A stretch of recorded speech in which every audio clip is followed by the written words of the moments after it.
आइए एक ऐसे नाम की गहराइयों में चलते हैं जिसमें गूंजती है एक तीव्र ऊर्जा और गहरा रहस्य। काल भैरव, ये नाम सुनते ही कुछ ऐसा ही एहसास होता है ना? पर इस उग्र रूप के पीछे छिपा है एक ब्रह्मांडीय रहस्य। चलिए आज भय के उस पर्दे को हटाते हैं।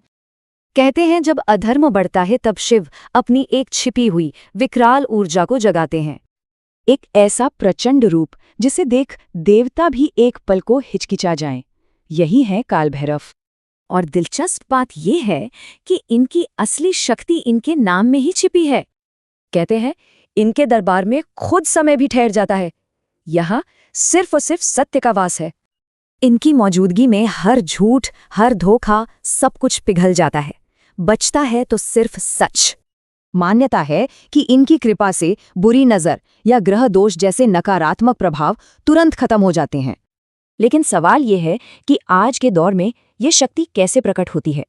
इसका जवाब एक रहस्य में छुपा है।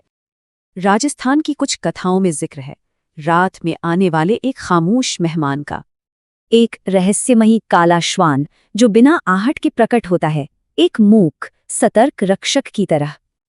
और अगले ही पल ओझल, इसे उनका दिव्य वाहन माना जाता है, सच्चे भक्तों के लिए एक संकेत। और रहस्य यहीं खत्म नहीं होता। काल भैरव के 3 मुख्य रूप हैं और हर रूप का एक गहरा अर्थ है।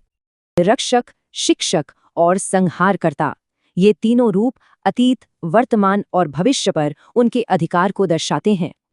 रक्षक रूप सही मार्ग पर चलने वालों का अतीत से कर्म संतुलन बनाए रखता है।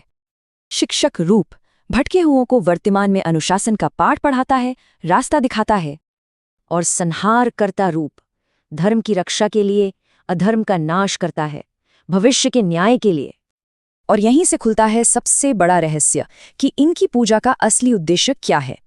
देखिए, वो सिर्फ भय का प्रतीक नहीं बल्कि जीवन जीने का एक सिद्धांत है। अपने समय पर महारत, सत्य के प्रति समर्पण और अनुशासन, यही है उनकी मूल शिक्षाएं। तो मतलब इनकी पूजा डर से नहीं बल्कि अपनी अंतरात्मा को जगाने के गहरे समर्पण से होती है। वो शक्ति हैं जो घने अंधेरे में भी अंदर से रोशनी का रास्ता दिखाती हैं। तो एक देवता की कहानी असल में एक सिद्धांत की कहानी है, खुद पर महारत हासिल करने का सिद्धांत। तो सोचिए, अगर कोई सच में अपने समय का स्वामी बन जाए तो क्या बदलेगा? यही है आखिरी रहस्य।